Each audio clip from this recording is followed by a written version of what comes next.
podemos pasar a otro diagrama. Yo creo que tenemos otro diagrama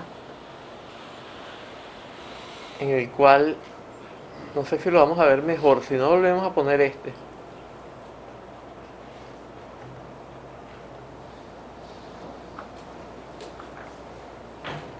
Este diagrama nos explica la forma de clasificar los vehículos en la tradición antigua o Nyingmapa, es la que tenemos acá, y en la tradición moderna, o más bien moderna no es correcto porque no es moderna, es nueva, o Sarmapa, que es esta que tenemos acá, no en letras negritas sino en las otras, en las letras más pequeñas, ¿verdad? Esta es la clasificación más conocida en Hinayana, Mahayana y Vajrayana. El Vajrayana dividido en tantras inferiores y tantra superior. Los tantras inferiores en Kriya Tantrayana, Charya Tantrayana y Yoga Tantrayana. Y el tantra superior es el Anuttara Yoga Tantrayana o tantra superior e insuperable.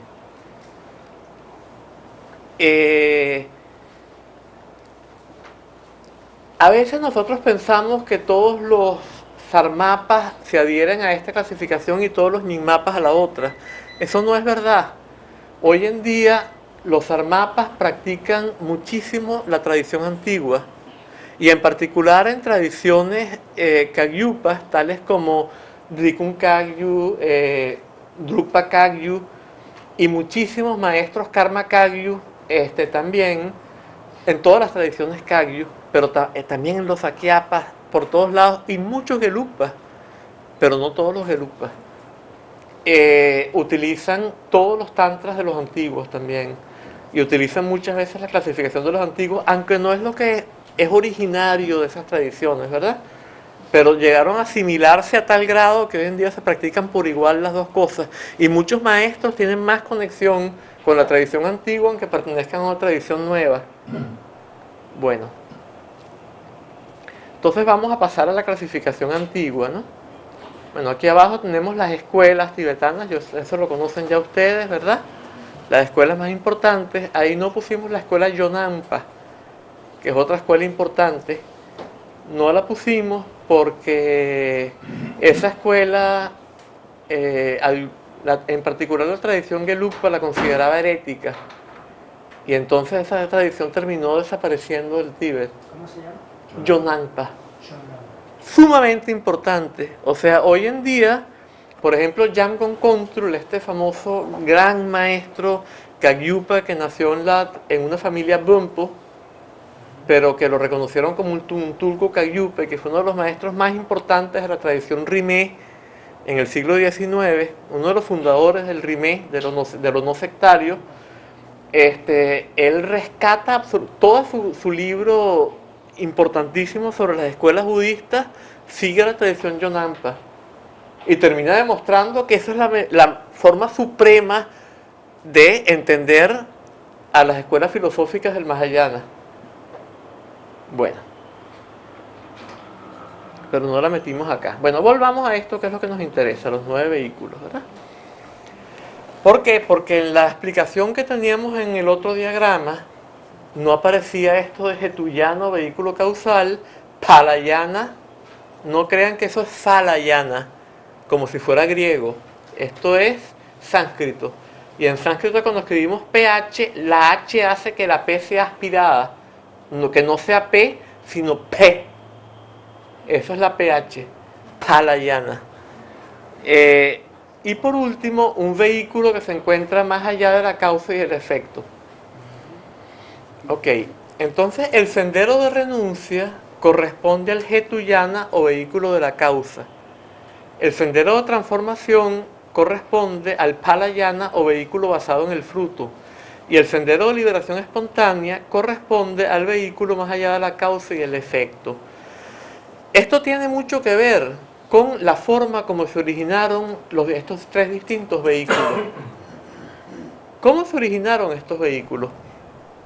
Estos vehículos tienen su origen en cada uno de los 3 kayas de la iluminación. Así se explica en la tradición antigua. A veces las tradiciones nuevas, en particular en la escuela Gelugpa, y no crean que yo estoy haciendo tanta referencia a la escuela Gelugpa como diferencia porque tengo algo en contra de ella, sino simplemente porque para que se entienda que hay una diferencia y se sepa cuál es la diferencia que existe, ¿no? Simplemente.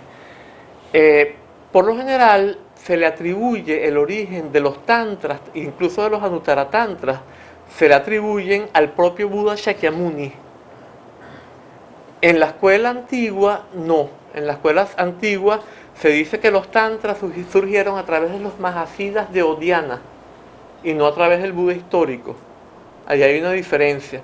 Pero en todo caso es lo mismo, porque en las explicaciones Sarmapa de los orígenes de los tantras, no es el Buda en su forma física. Por ejemplo, la explicación que tenemos en el Tantra Guhya Samaya, que es uno de los tantras Sarmapas, ¿verdad? Acerca de los orígenes de ese tantra, la explicación que está en la versión Sarmapa, porque en la versión Nyingmapa es distinto, pero en la versión Sarmapa tenemos una explicación según la cual el rey Indrabodhi el Grande de Odiana oyó hablar del Buda y entonces dijo que ¡ay, qué maravilla! Ese sabio, yo quisiera tanto recibir enseñanzas de él, yo lo voy a invitar. Entonces todos sus ministros le dijeron, pero mira, él está ya enseñando en Magadha, en el centro de la India, por allá por lo que hoy en día es el estado de Bihar. ¿Tú crees que él va a venir porque tú, un rey por aquí, quieres que él venga? Y va a dejar a todos sus discípulos allá y se va a venir para acá y va a hacer un viaje no sé cuánto. Entonces él dijo, yo tengo mucha fe en el Buda. Tienen razón estos ministros, pero entonces yo lo que voy a hacer, en vez de invitarlo, voy a hacer una invocación. Desde el fondo, desde lo más profundo de mi corazón, lo voy a invocar. Y entonces invocó al Buda. Y el Buda, con su sarvañata, ya en el sentido del otro lado de la luna un poco, captó esta invocación y entonces se manifestó, se trasladó mágicamente, se dice, pero no es mágicamente, sino a través de una de las sabidurías del Sambhogakaya, que verdad, hay dos sabidurías del Sambhogakaya que son la sabiduría de la cantidad y la sabiduría de la cualidad. Y estas se ilustran, la sabiduría de la cantidad cuando Milarepa, hubo una gran tormenta de granizo y granada con Rechumpa, que es el maestro lunar de quien habló también Kempo el domingo, ¿verdad? Entonces Rechumpa fue corriendo a esconderse en una roca de la granizada y entonces fue a buscar a Milarepa después cuando terminó de granizar y oía que Milarepa cantaba y empezaba a buscar a Milarepa y no lo veía en ningún lado. Entonces empezó a seguir la voz y le pareció que la voz veía de un cacho, se dice cacho aquí, un cuerno. Sí. Ok, un cuerno de yak que estaba tirado en el suelo, vacío, hueco.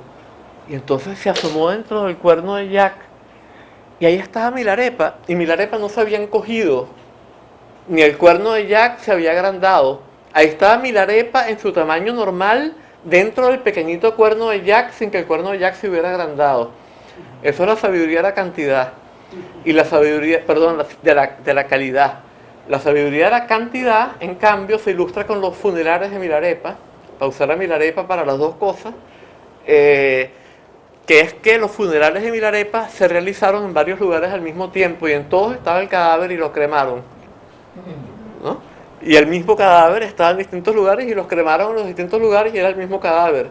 Y porque estuviera en un lugar no dejaba de estar en el otro. Bueno, esa es la sabiduría de la cantidad del Sambhogakaya. Entonces se explica de esa manera, no es un milagro. Es natural si uno tiene acceso al Sambhogakaya. Entonces no es que él hizo un milagro y se fue para allá, sino que se apareció allí con un pocotón de arhats del Hinayana. Y entonces le empezó a dar enseñanzas al rey Indrabodhi de Odiana, y el rey Indrabodhi le dijo, no, mira, eso de que yo renuncie a mi reino, a mi esposa querida y a mis 500 otras consortes, que era lo que tenían los reyes en aquella época, a mi reino, a mis comidas, a mis sedas, a mis camas mullidas, pero por encima de todo, que yo deje de proteger a mi pueblo, de modo que a lo mejor el reino caiga en manos de alguien que lo que quiera es aprovecharse de la gente y ponerse a oprimirla y a explotarla. Yo no estoy dispuesto. Eso no es conmigo. Yo quiero la iluminación, pero no por esa vía. Yo no voy a dejar mi pueblo, tampoco me provoca eso de dejar todas estas cosas a las que estoy acostumbrado. Entonces se dice que el Buda entendió que él era alguien que tenía una capacidad particular y entonces mandó de vuelta amagada los 500 arahats que habían venido con él y se manifestó como Guhyasamaya en unión con su consorte. Pero este no era el Buda en su forma física de monje, que hubiera estado violando sus votos de monje si lo hubiera hecho. Era una manifestación Sambhogakaya de Guhyasamaya, que era una proyección del Buda Shakyamuni. Y entonces el Buda Shakyamuni, como Guhyasamaya, le dio la transmisión al rey Indrabodhi. Entonces, ¿qué significa eso? Que de todas maneras, la transmisión vino del Sambhogakaya, no vino del Nirmanakaya Shakyamuni, o sea que no hay diferencia entre la explicación y la otra. ¿Verdad? En todo caso, el Palayano, vehículo basado en el fruto, viene del Sambhogakaya. Y el vehículo más allá de la causa y efecto viene del Dharmakaya. En otras palabras, el Hetuyano vehículo causal fue enseñado por el Buda en su forma física Nirmanakaya, hablándole a la gente con su forma física, con su lengua física y su paladar físico. Y, en cambio, la vía de el Palayano, vehículo basado en el fruto, se deriva de el Sambhogakaya, que es una forma que no es la física, que ya la entenderemos más adelante, sobre todo en la reunión de pasado mañana, de la manera que la vamos a explicar acá. Y por último, el vehículo más allá de la causa y del efecto proviene del Dharmakaya. Ahora bien, ¿por qué se llama Hetuyano vehículo causal, Palayano vehículo basado en el fruto y por último vehículo más allá de la causa y el efecto? Bueno, fíjense ustedes, en el vehículo de la causa, las causas siempre son distintas de los efectos. Por ejemplo, yo disparo una flecha, ¿verdad? Y con esa flecha mato a alguien. Disparar la flecha es la causa y que el otro muera es otra cosa totalmente distinta de disparar la flecha, que es el efecto. Bueno, eso es causa-efecto. Entonces, por ejemplo, en el Mahayana, ¿qué hago yo para alcanzar la iluminación?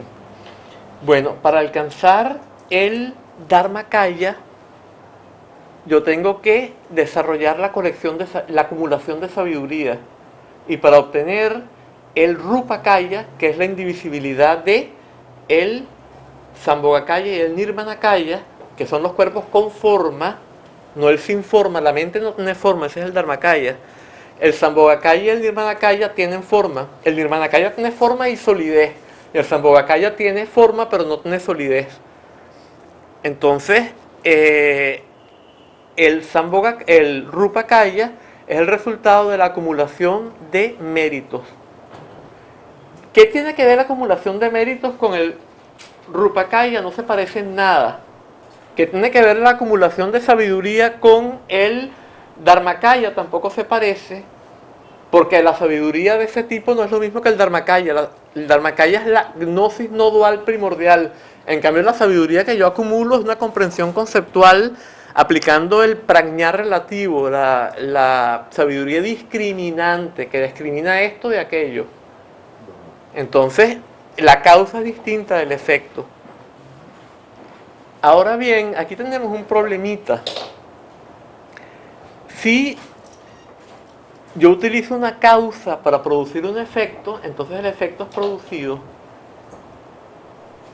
Producido significa condicionado. Ahí tenemos un problemita. Lo que es condicionado pertenece al samsara. Entonces, en última instancia, eso no es así. Siempre se requiere de un truco que le pone una zancadilla al error para que colapse, y si no, no se va a producir la iluminación.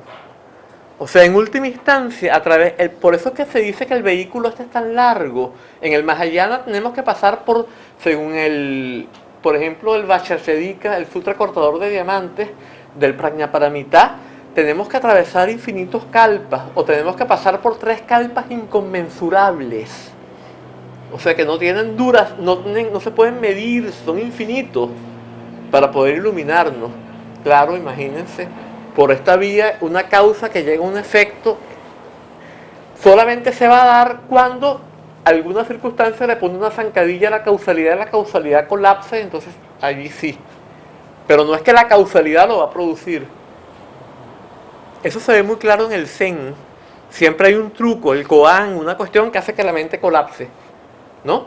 Un ejemplo también, aunque no es del Mahayana, es cuando Tilopa se quita la chancleta y le da el chancletazo a Naropa, ¿verdad? Y ahí es que Naropa tiene la realización del Mahamudra. Con tanto que estaba tratando, en tanto que estaba haciendo, no funcionaba. Es cuando se produce este momento de apertura que está más allá de la causa y el efecto, que de alguna manera se abre algo y se asoma esto. No es que se produjo algo, es que se cayó algo, colapsó algo. Colapsó lo que tapaba la verdadera condición de nosotros. Pero hay una definición del karma que dice que la naturaleza de la causa genera un efecto de la misma naturaleza. Sí. Y ahí no habría cómo empatar eso con esta otra interpretación de que la causa es distinta del fruto. Sí. Eso es diferente porque ahí estamos hablando de karma. O sea, estamos hablando de crear, ¿verdad? De hacer actos que van a producir efectos de la misma naturaleza, pero no idénticos. En otras palabras, si yo creo un acto en base a la mala intención, yo voy a obtener sufrimiento. El sufrimiento tiene la condición negativa de la mala intención, pero el sufrimiento no es mala intención, hay una diferencia. Hay una afinidad, pero hay una diferencia. Entonces no es exactamente lo mismo, lo que hay es una afinidad. Y el karma es demostrable. ¿Por qué? Por el detector de mentiras. ¿Sí? Fíjense ustedes, ¿por qué el detector de mentiras es capaz de detectar cuando yo digo una mentira? No siempre funciona, pero cuando funciona, ¿por qué lo detecta? Porque cuando yo digo una mentira, identificándome con el super yo, o con el ideal del yo, o como quiera que lo llamemos, ¿verdad? La conciencia rechaza al ente que actúa. Y ese rechazo produce ¿cómo se llama esto? Un espasmo, perfecto. Y ese espasmo lo mide la máquina. Ese espasmo es rechazo, entonces crea hábitos para el rechazo. Y del rechazo surge el dolor. Entonces ahí está clarísimo. Siempre que hacemos una mala acción, nuestra conciencia rechaza al que actúa. Y entonces estamos creando, ¿verdad?, una propensión a experimentar dolor. Y por el contrario, cuando la conciencia acepta al que actúa, estamos creando una propensión para experimentar placer. Entonces ahí tenemos la prueba de la ley del karma.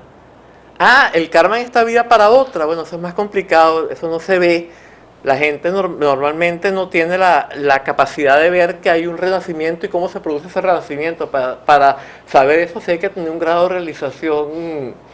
Pero bueno, si comprobamos que todo el Dharma funciona, entonces podemos también creer eso. Bueno.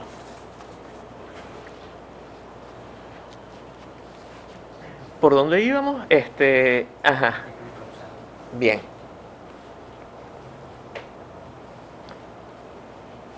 Bien. Ok, entonces ahora tenemos en cambio el palayana o vehículo basado en el fruto. ¿En qué consiste esto? Un Mahasiddha de Dhyana tiene la vivencia del Rigpa. Yo no habría dicho Rigpa si no hubiera habido que Lama Tenzin usó el término, eso significa que todo el mundo lo conoce. Si no, no lo me hubiera atrevido a decirlo, pues entonces hubiera tenido que explicar qué es el Rigpa y bueno, ya eso vendría después, ¿no? Bien. Elías, no sé si te interrumpo un poquito. Ya pasas al vehículo del fruto, ¿verdad? Sí, pero después vamos a explicar todo lo demás. Pues si regresamos al vehículo causal. Sí, claro. Porque quedó pendiente algo que es muy importante, al menos dejarlo planteado, que en Mahayana efectivamente hay una tradición que tiene que ver con la visión súbita de la iluminación. Sí. Que es un debate grande entre claro, los claro, y los progresistas. claro. Pero ahí es que se puede. Sí, no, ahí volvemos, como dicen en Venezuela. Vehículo basado en el fruto. ¿Qué significa que está basado en el fruto? Ok. Un Mahasiddha de Dhyana tuvo la vivencia del Rigpa con una visión. de él mismo como una deidad, ¿verdad? Con una condición de placer total relacionada con algo que le pasó a él espontáneamente, de alguna manera metió los vientos en el canal central, a lo mejor estaba en unión con una consorte, o a lo mejor de alguna manera manipuló las energías, pero no lo hizo conscientemente, sino que le vino con el estado de Rigpa, más allá de la causa y el efecto. Y entonces tuvo esa vivencia de placer total, fuera solo o fuera, o sea, por tumo o por una reunión con una consorte, que de todas maneras es otra manera de producir el calor del tumo, viene siendo lo mismo. O sea, para que se dé el placer total tiene que haber calor, si no, no se va a dar el placer total. Porque es lo que hace que se funda la energía masculina, o sea, el calor total es la energía femenina aquí abajo, y si eso no está calentando, no se va a fundir la mantequilla o la esperma de la vela que está aquí arriba, o sea, simbólicamente hablando, y va a empezar a bajar por todos los canales y vamos a empezar a experimentar los grados de placer, evidentemente.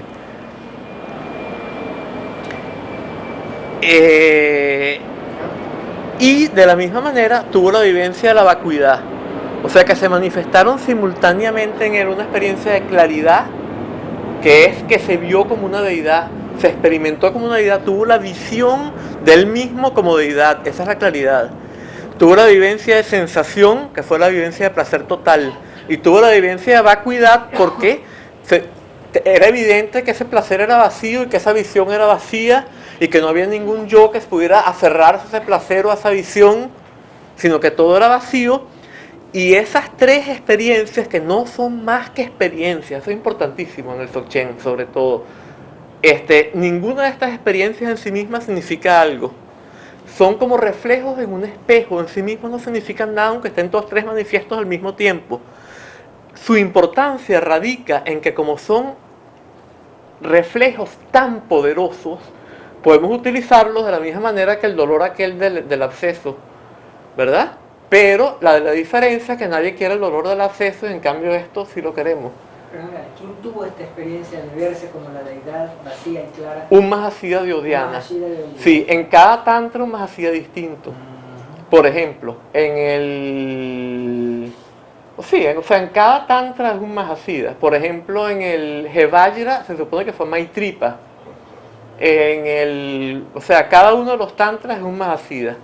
Entonces él tuvo esta visión y tuvo esta vivencia en el estado de Rigpa. Y entonces, ¿qué hizo? Le transmitió el efecto, el resultado, lo transmitió como método para llegar al resultado. O sea, aquello que se le manifestó a él, verme yo como tal deidad, con tales características, manejar las energías de tal manera para tener la vivencia de placer total y hacer las cosas de tal manera para tener la vivencia de vacuidad, transformó todo esto en el método para llegar al estado de Rigpa el alumno. Entonces por eso no es diferente la causa del efecto. La causa y el efecto son lo mismo. Lo que se utiliza como causa es el efecto mismo. O mejor dicho, las condiciones que se manifestaron con el efecto en el Mahasiddha originario. Entonces así entendemos por qué es el Palayana distinto del Hetuyana, ¿verdad? Ok. Y entonces el vehículo más allá de la causa y de la relación causa-efecto. Fíjense que todavía estamos utilizando elementos que se manifestaron en ese Mahasiddha como causa para producir un efecto. O sea, ya no una causa totalmente distinta del efecto, sino elementos que se manifestaron como parte del efecto en el Mahasiddha originario, los estamos utilizando como causa para producir un efecto. Todavía los tantras de transformación tienen el defecto de la causalidad. Y la causalidad siempre produce lo que es condicionado, lo que es creado, lo que es producido, y eso no es el nirvana. El nirvana es lo no creado, lo no producido, lo no nacido, etcétera, etcétera.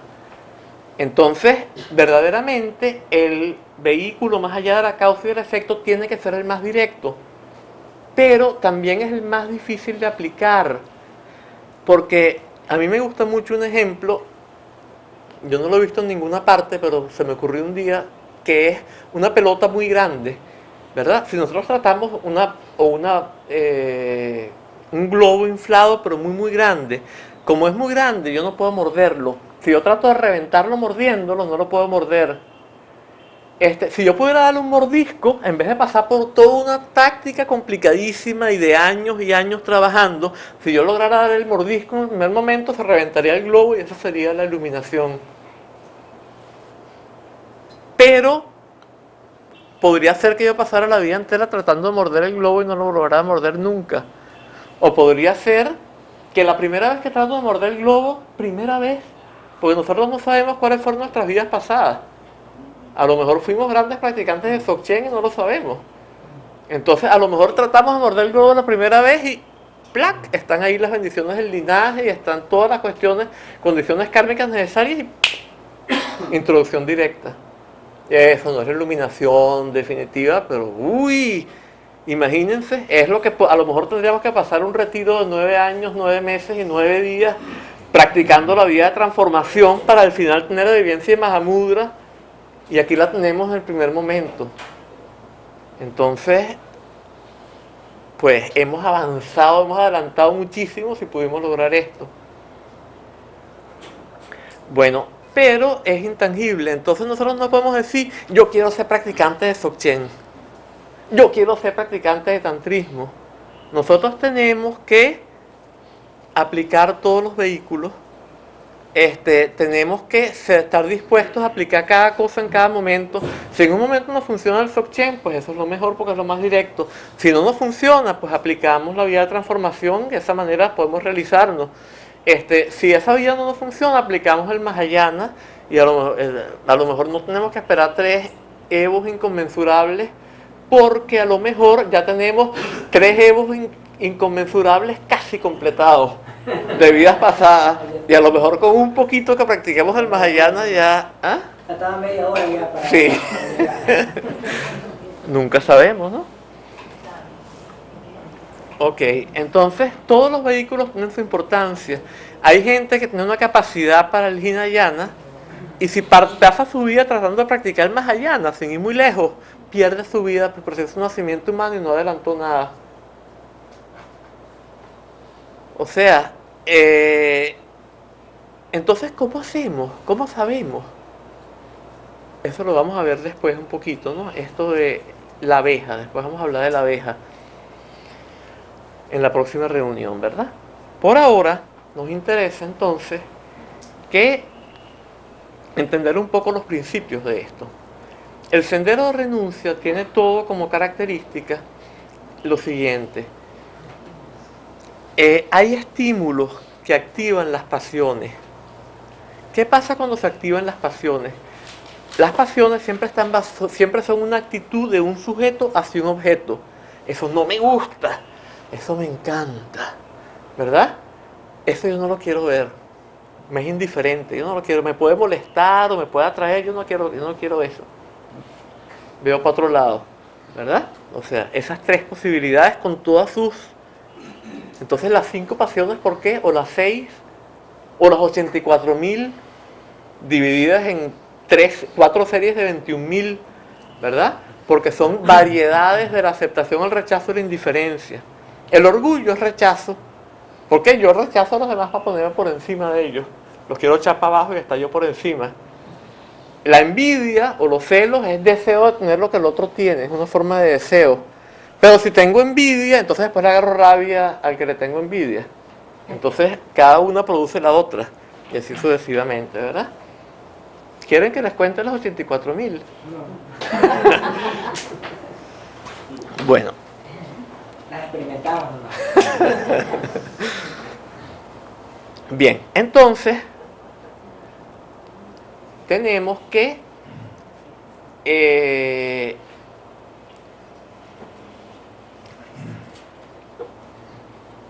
toda pasión le da más fuerza a la dualidad sujeto-objeto, porque hace que la dualidad sujeto-objeto se vuelva muy intensa. ¿Por qué? Porque es una actitud muy intensa del sujeto hacia el objeto.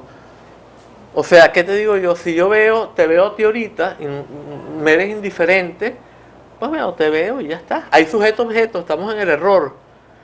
Pero si te tengo mucha rabia, entonces le doy una fuerza a la dualidad sujeto-objeto. O sea, toda pasión le da mucha intensidad Y entonces la hace que se mantenga más, que agarre más fuerza.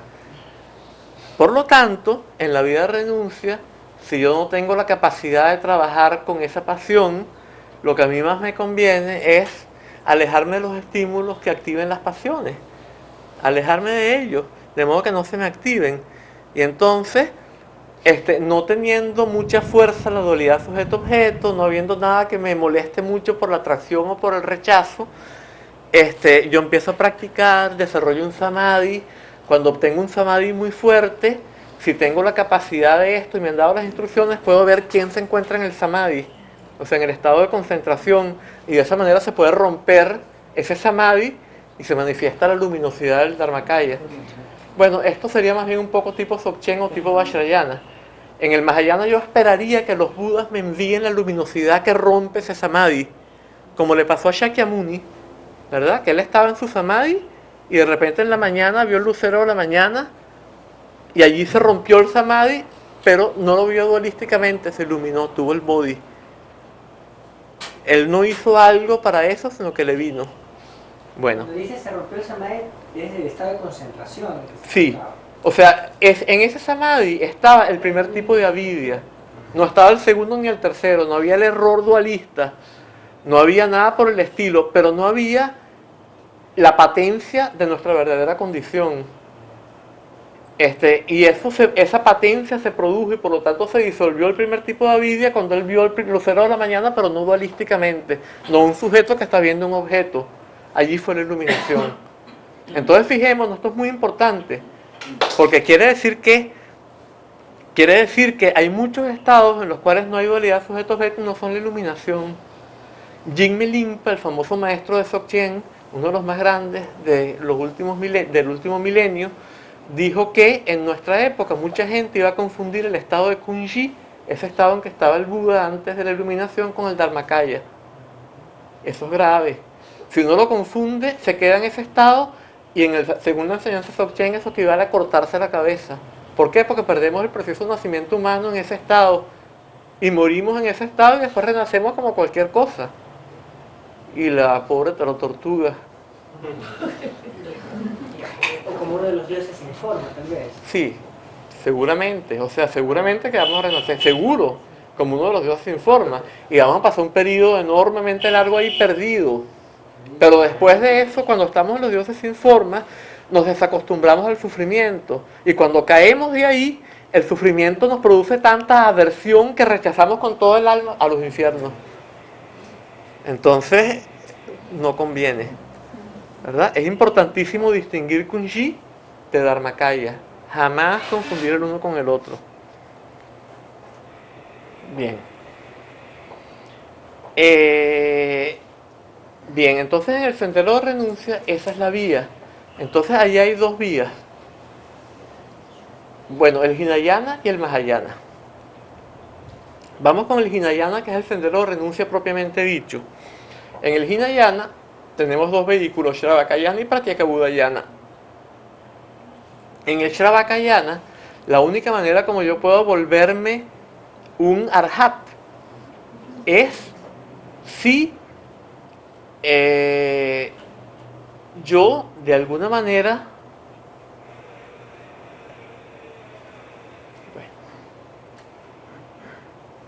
quito eso, ¿verdad? No, arriba más arriba en el botón rojo, ese ahí. ¿Aquí? Ahí está, sí, ahí.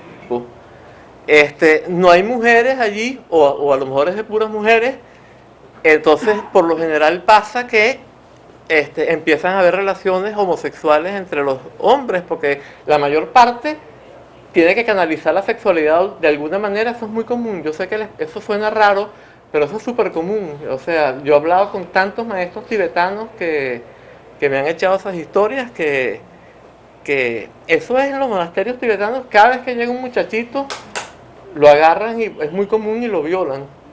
No es una ley universal, pero es una cosa bastante común, ¿no? Entonces hay que estar muy vigilante en esto. Pero muchas veces si el que ponen a vigilar puede ser justo el que lo hace. O sea que siempre hay el peligro, pues de alguna manera, que esto suceda. Entonces, de alguna manera, todas las mismas cosas que están en el mundo normal se reproducen en el monasterio. Entonces, La otra posibilidad es la del Pratyekabuddha, el Buda solitario, el realizado solitario. Entonces este se va a la selva. Pero también en la selva hay muchas incomodidades. De repente hay cantidad de mosquitos que me están picando. ¿Cómo consigo la comida? Allá en la India a lo mejor yo iba a buscar, a pedir limosna y me daban, pero aquí ¿quién me va a dar limosna? Además, ¿dónde consigo yo un sitio solo hoy en día? O sea, ¿verdad? Tampoco es nada fácil. Bien, entonces la cosa es bien difícil por ese lado también. Es un sendero muy lento, ¿no? Tener que producirse samadhi a la larga. Es una vía bastante... Además la renuncia se puede confundir rapidísimo con la represión. Claro, por supuesto.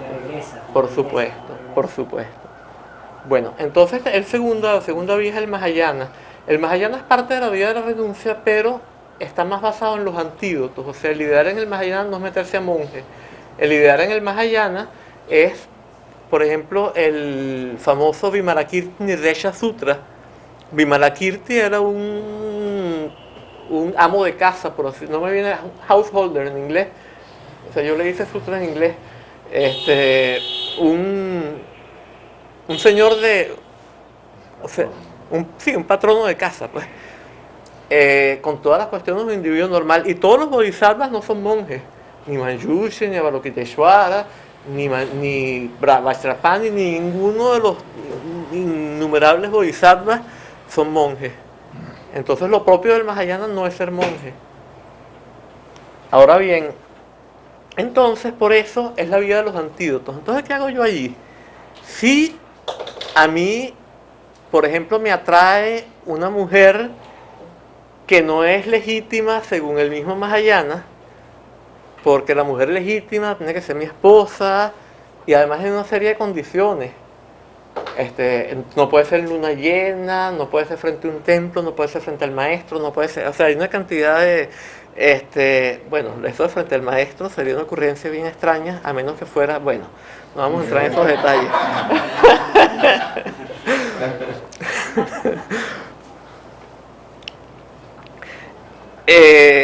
Entonces yo agarro y me imagino a esa mujer de la siguiente manera.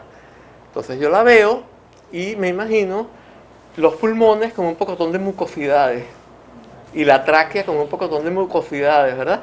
Toda la sangre por acá, un poco de vómitos, o sea, jugos gástricos en el estómago, un poco de excrementos en los intestinos, huesos, músculos sanguinolientos, bueno, así sucesivamente, cerebro, vísceras, de inmediato se me pasa, ¿verdad? Bien. Entonces, sin embargo, también esto es una cosa, o sea, un antídoto, pero este antídoto hace que se me pase la pasión por este momento, pero la propensión sigue estando allí por igual y va a volver a pasar. O sea que esto no representa una solución. Bueno, el Mahayana, como dijimos entonces, es una vía muy larga, los famosos 3 evos inconmensurables. Claro, existe también, como aparece allí, el Mahayana instantáneo.